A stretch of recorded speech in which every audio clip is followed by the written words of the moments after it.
आप सभी भावी अध्यापक एवं अध्यापिकाओं का मेरे इस चैनल स्टडी टाइम में स्वागत है। आज हम लोग बीटीसी 2018 का तृतीय प्रश्न पत्र विज्ञान शिक्षण को डिस्कस करेंगे। कैसा प्रश्न पत्र आया था,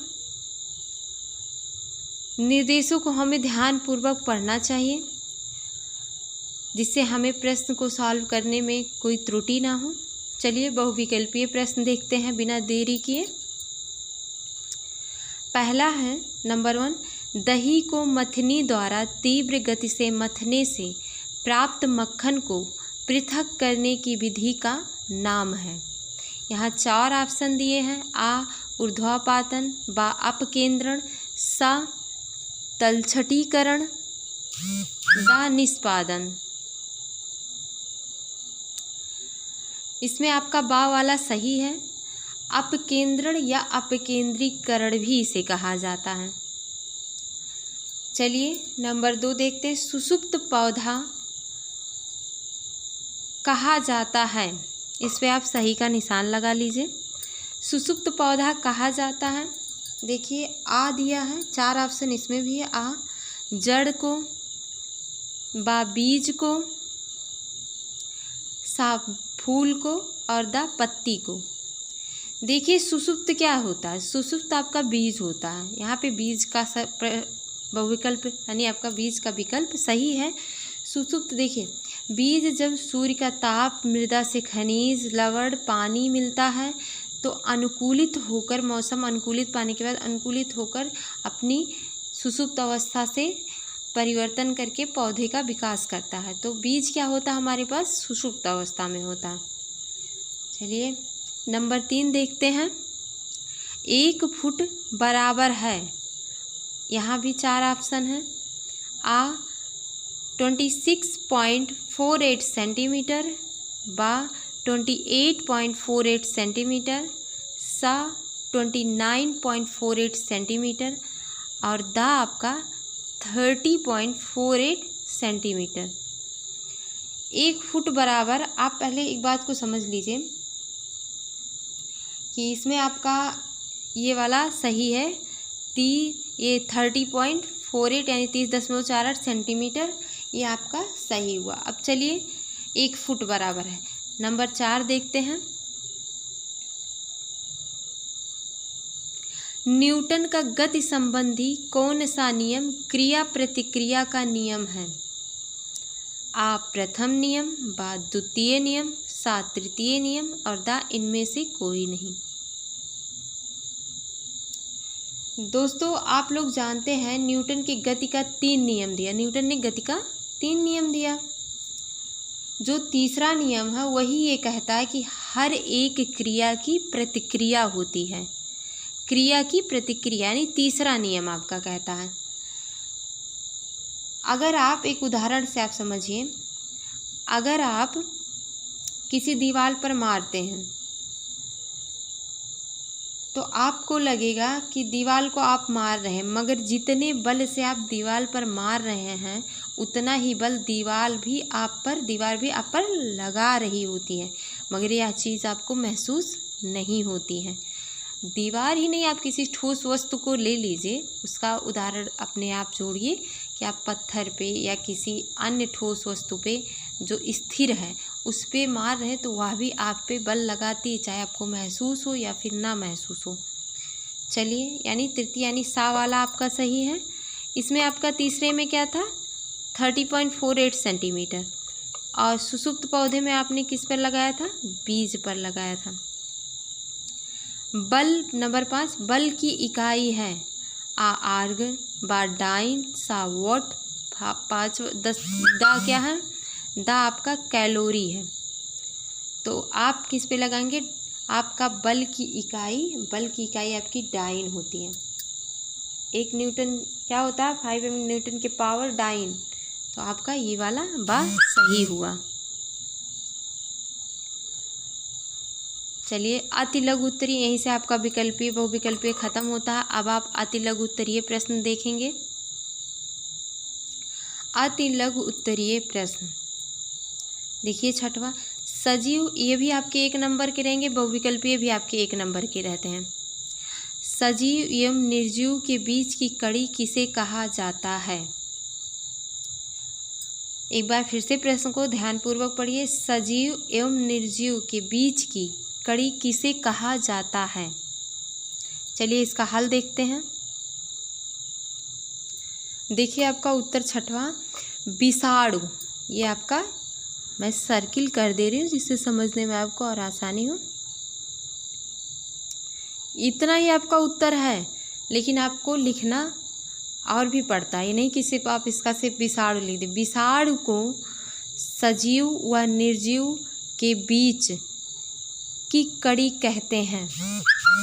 विषाणु को सजीव व निर्जीव के बीच की कड़ी कहते हैं। चलिए अगला प्रश्न देखते हैं। नंबर 7वां है अतिका दूसरा, यानी पुष्प के नर अंग का नाम लिखिए। पुष्प के नर अंग का नाम लिखिए। इसका चलिए उत्तर देखते हैं। देखिए 7वें का उत्तर है पुष्प के नर अंग का नाम, इसको भी मैं सर्किल कर दे रही हूँ जिससे आप एक ही बार में समझे। पुंकेसर। पुष्प के नर अंग का नाम पुंकेसर कहलाता है। चलिए अगला प्रश्न देखते हैं। प्रश्न नंबर 8वां है आपका पत्तियों का मुख्य कार्य लिखिए। पत्तियों का मुख्य कार्य लिखिए। चलिए इसका हल देखते हैं। देखिए उत्तर नंबर 8वां आपका पत्तियों के कार्य। आप हेडिंग डालिए। नंबर 1 पत्तियां बहुत ज़रूरी होती हैं। पत्तियां प्रकाश संश्लेषण की क्रिया में पौधे के लिए भोजन का निर्माण करती हैं। फिर नंबर 2 पत्तियां कलिकाओं की रक्षा, यानी जो पौधों में फूल लगता है, कलियां लगती हैं, उनके आप देखते होंगे जो कली होती है उसके बाहर हरी हरी पत्तियां लगी होती हैं। तो पत्तियां कलिकाओं की सुरक्षा करती हैं। नंबर 3 यह कंटकों में रूपांतरित होने पर पशु पक्षियों से पौधों की रक्षा करती हैं। ये वाला लाइन आपको कंटकों में यानी कांटों में किस जगह के बारे में बात कर रही है? जहाँ पर कटीले पेड़ पौधे पाए जाते हैं। कटीले मरुस्थलियों में क्या होता है? नुकीली पत्तियों वाले पेड़ पौधे पाए जाते हैं, उनके बारे में। मरुस्थलीय पौधे नुकीले पेड़, तो वहाँ पे पत्तियाँ जो है कांटों के रूप में नुकीली हो जाती हैं, यानी कांटों के रूप में रूपांतरित होने पर पशु पक्षियों से पौधों की रक्षा करती हैं। चलिए आपका 8वां सॉल्व हो गया। अब अगला प्रश्न देखते हैं। 9वां प्रश्न आपका कह रहा है विद्युत बल किसे कहते हैं? यह भी 1 नंबर का है। अति का है विद्युतीय बल किसे कहते हैं? विद्युतीय बल किसे कहते हैं? ध्यानपूर्वक प्रश्न को पढ़ें, फिर उसके बाद सॉल्व करें। चलिए इसका उत्तर देखते हैं। विद्युतीय बल में देखिए, या फिर इसे विद्युत बल भी कह सकते हैं, किसी परिपथ के 2 खुले सिरों के बीच इकाई आवेश को प्रवाहित करने में किए गए कार्य की मात्रा को उन 2 बिंदुओं के बीच का विद्युत वाहक बल कहते हैं। आपका ये 9वां का उत्तर था विद्युत बल। चलिए अगला प्रश्न देखते हैं। ये वाला प्रश्न आपका सॉल्व हुआ।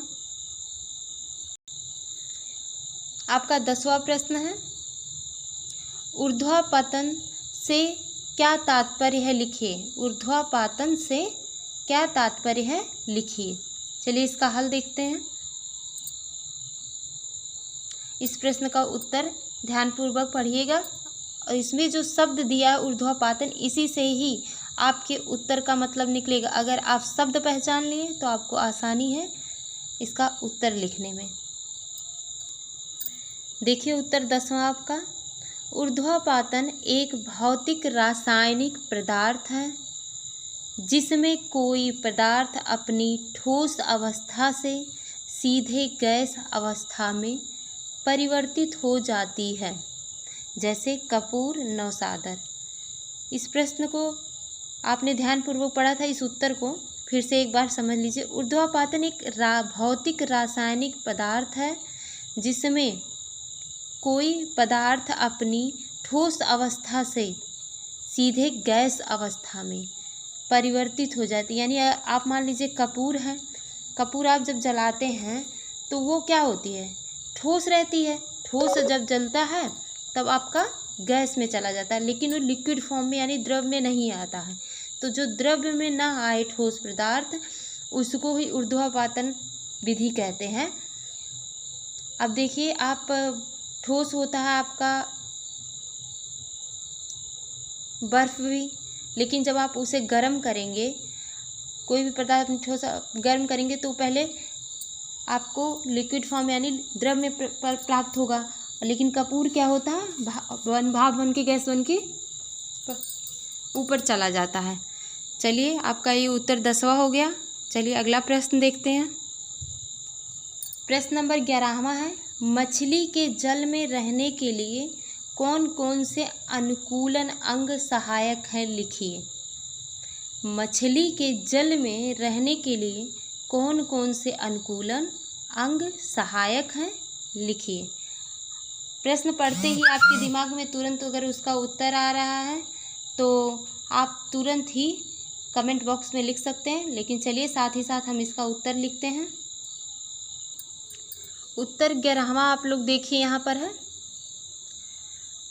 मछली के जल में रहने के लिए सबसे पहले तो आप जान लीजिए 3 अंग उसके सबसे सहायक होते हैं।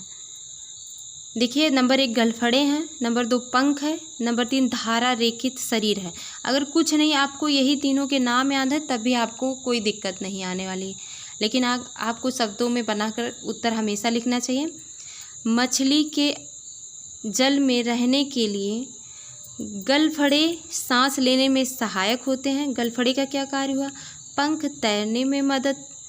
धारा रेखित शरीर क्या करता है, प्रतिरोध को कम, किस चीज़ के, जल के प्रतिरोध को कम करता है। ये सभी अंग सहायक होते हैं मछली के जल में रहने के लिए। चलिए, यहीं पर आपका अति लघु का प्रश्न समाप्त होता है। अब हम लघु उत्तरीय प्रश्न देखेंगे। लघु उत्तरीय नंबर 12, वाष्प तथा गैस में क्या अंतर है, लिखिए। प्रश्न को ध्यानपूर्वक पढ़ते रहना चाहिए, पढ़ते समय भी पूरा ध्यान केंद्रित शब्द पे रखना चाहिए। वाष्प तथा गैस में क्या अंतर, यहाँ पर 2 चीज़ें, वाष्प तथा गैस। चलिए हम इसका उत्तर लिखते हैं। वाष्प तथा गैस में अंतर, हेडिंग डालेंगे। वाष्प द्रव और गैस के बीच का एक मध्य रूप होता है। द्रव और गैस के बीच का मध्य रूप होता है, जबकि गैस का आयतन वाष्प की अपेक्षा अधिक होता है। आप गैस देखे हैं, आप मान लीजिए नाइट्रोजन हुआ, ऑक्सीजन हुआ, कार्बन डाइऑक्साइड, सुने हों, पढ़े होंगे, आपके यहाँ गैस आता भी है। तो उसे अपने दिमाग में एग्जाम्पल के समय रखिए कि गैस का आयतन वाष्प की अपेक्षा अधिक होता है। गैस आपका अधिक आयतन लेता है, जबकि वाष्प का आयतन गैस की अपेक्षा कम होती है। यहीं पर आपका ये प्रश्न खत्म होता है। चलिए अगला प्रश्न देखते हैं।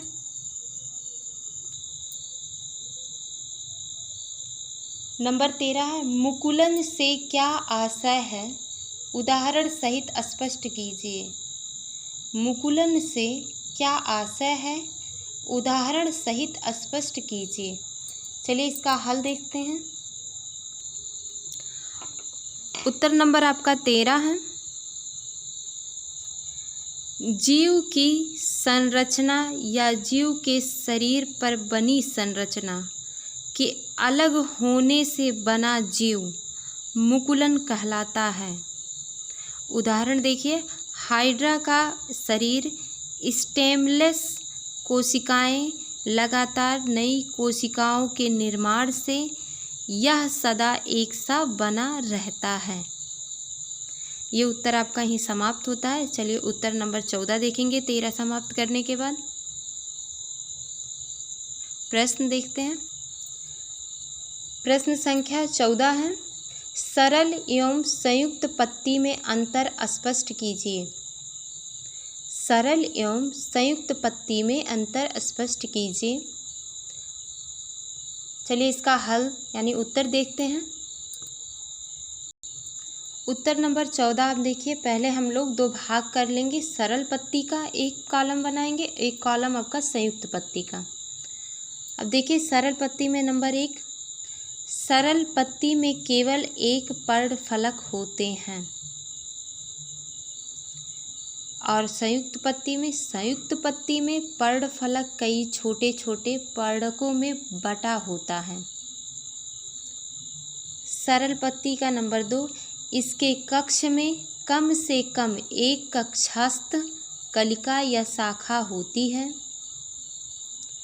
और फिर यहीं पर आप संयुक्त पत्ती का नंबर 2 देखें, परागछ यानी संयुक्त पत्ती के कक्ष में कलिकाएं होती हैं लेकिन पर्णकों के कक्ष में कलिकाएं नहीं होती हैं। संयुक्त पत्ती का नंबर 3 देखते हैं, इसके आधार पर कभी कभी अनुपर्ण पाए जाते हैं। उदाहरण देख लीजिए, उदाहरण में पीपल, बरगद, जामुन, बैगन, भिंडी आदि।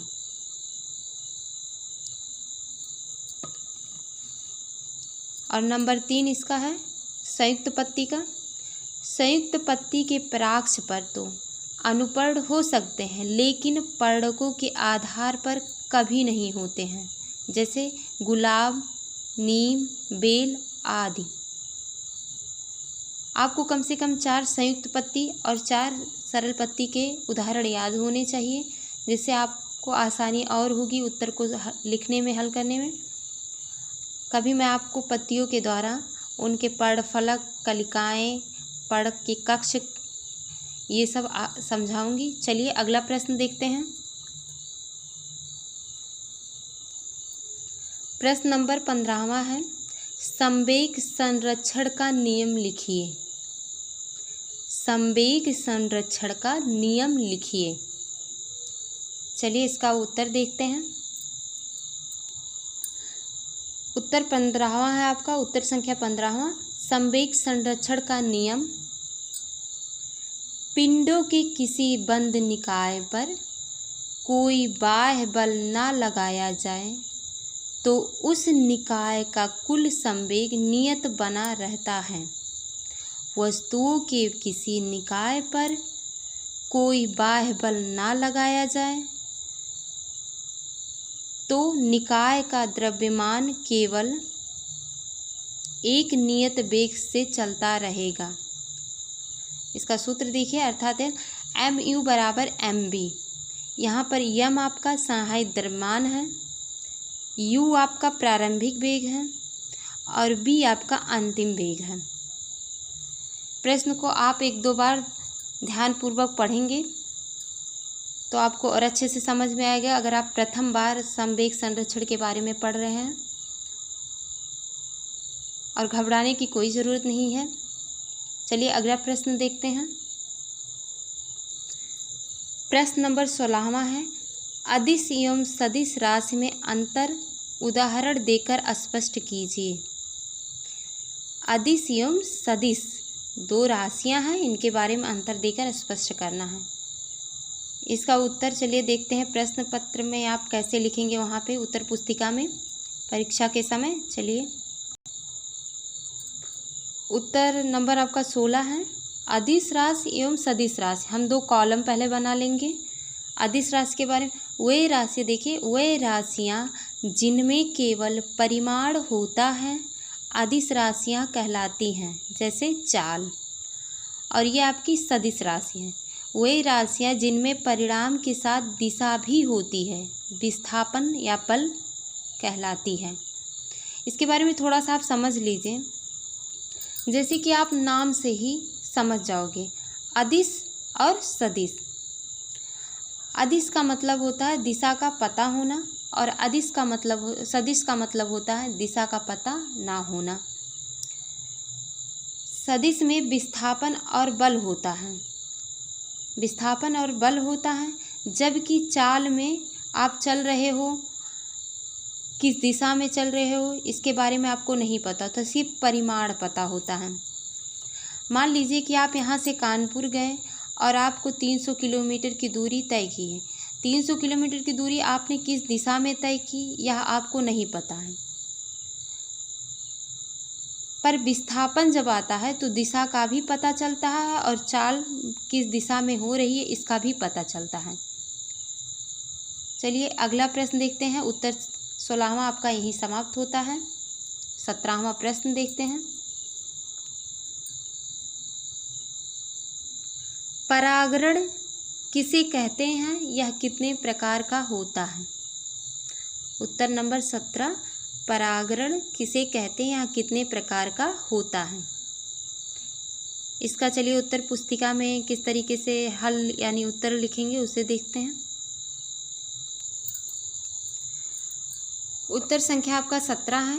परागण, परागकोशों के परागण बनने के पश्चात आवश्यक है कि परागण के नर केंद्रक मादा केंद्रक अंड तक पहुँचने पुष्प के परागकोश से परागणों के उसी पुष्प या दूसरे पुष्प के या दूसरे पौधे के किसी पुष्प के वर्तिकाग्र दूसरे पौधे के किसी पुष्प के वर्तिकाग्र तक पहुँचने की क्रिया को परागण कहा जाता है। परागण दो प्रकार के होते हैं, स्वपरागण परागण, पर परागण। इसमें सबसे उपयोगी आपका पर परागण ही माना जाता है, पर उपयोगी स्वपरागण भी है। चलिए स्वपरागण के बारे में देखते हैं। स्वपरागण में इसमें उसी पुष्प के परागण अथवा उसी पौधे के अन्य पुष्प के उसी पौधे के, मान लीजिए आपका आम का है, आम के ही पौधे के साथ अन्य पुष्प के वर्तिकाग्र पर पहुँचते हैं, जैसे मूंगफली, गुलमेहंदी, सदाबहार आदि। मान लीजिए आपका ये मूंगफली का पौधा है, उसी के पुष्प के परागण अथवा उसी के पौधे के अन्य यानी मूंगफली के दूसरा जो बगल में पौधा होगा उसी के वर्तिकाग्र तक पहुँचते हैं। जबकि पर परागण में आप क्या देखते हैं, पर परागण में एक पुष्प के परागण उसी पुष्प की जाति के किसी दूसरे पौधे पर लगे पुष्पों पर पहुँचने के लिए किसी साधन की आवश्यकता होती है, तब ये दूसरे पुष्प के वर्तिकाग्र पर पहुँच पाते हैं। यानी पर परागण कब होता है, जब उसे साधन मिलता है। यानी साधन क्या है, कीट हो सकता है, जल होता है, पक्षी, कीट के द्वारा वो दूसरे पौधे पर पहुंच जाता है तब पर परागण। जल होता है, जल के द्वारा कहीं या आप समझ लीजिए आपके नज़दीक है, वहाँ से पहुंच के दूर किसी और नदी के पौधे हैं उनके पास पहुंच जाए। पक्षियों द्वारा एक जगह से दूसरी जगह पे पर परागण होता है। चलिए आपने पर परागण के बारे में देखा। और पर परागण परागण में और कितने भाग होते हैं, 2 भाग होते हैं, 2 प्रकार होते हैं, स्व और पर। अब अगला प्रश्न चलिए देखते हैं। अंतिम प्रश्न है आपका 18वां। एक बर्तन की धारिता 12 लीटर है, इसकी धारिता घन सेंटीमीटर में ज्ञात कीजिए। ये आपका सबसे आसान प्रश्न है। 2000 आप जो 18 का सॉल्व कर रहे थे उसमें सबसे आसान प्रश्न आपका आया था, बस थोड़ी सी समझ की ज़रूरत थी, प्रैक्टिस की। चलिए एक बार फिर से प्रश्न पढ़। एक बर्तन की धारिता 12 लीटर है, इसकी धारिता घन सेंटीमीटर में ज्ञात कीजिए। चलिए इसका उत्तर देखते हैं कि उत्तर पत्रिका में कैसे उत्तर लिखा जाएगा। आपका उत्तर 18वां है और अंतिम भी है। देखिए प्रश्न क्या कहा था, 12 लीटर की धारिता का बर्तन है, उसका घन सेंटीमीटर ज्ञात करना है। 1 लीटर में आप मान लीजिए 1 लीटर में 1000 सेंटीमीटर क्यूब, या आप घन मीटर या फिर हाँ चलिए कह सकते हैं 1 लीटर बराबर 1000 सेंटीमीटर क्यूब है। आपको 1 लीटर का ज्ञात हो गया। चलिए 12 लीटर को आपको ज्ञात करना था, तो 12 गुणे 1000 इक्वल 12,000 सेंटीमीटर क्यूब या घन मीटर आप कह सकते हैं। जैसे कि प्रश्न में कहा था घन सेंटीमीटर ज्ञात करिए, तो आप घन सेंटीमीटर भी लिख सकते हैं, या फिर आप घन सेंटीमीटर क्यूब कह सकते हैं। ये आपका यही अंतिम प्रश्न के साथ 2018 का प्रश्न पत्र सॉल्व होता है। यहाँ तक के साथ के लिए धन्यवाद। मेरे चैनल को सब्सक्राइब कीजिए एंड मेरे साथ देने के लिए बहुत बहुत आप लोग का धन्यवाद। आगे की क्लास में फिर मिलेंगे।